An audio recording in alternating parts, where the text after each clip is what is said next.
దేవునికి స్తోత్రం కలుగునుగాక. అందరూ బాగున్నారా? జీవితాన్ని చెడగొట్టేందుకు, నాశనం చేసేందుకు ప్రయత్నించే ప్రతి చీకటి శక్తిని బంధించే అధికారం నీకు ఇవ్వబడింది.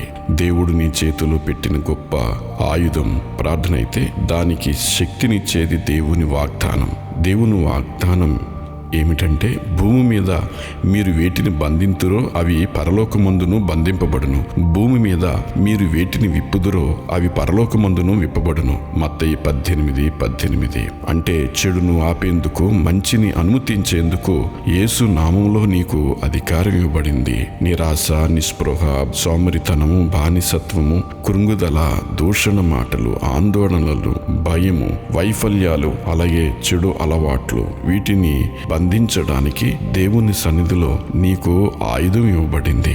నీవు ఆ ఆయుధాన్ని ఉపయోగించి వాటిని బంధించి దేవుని కొరకు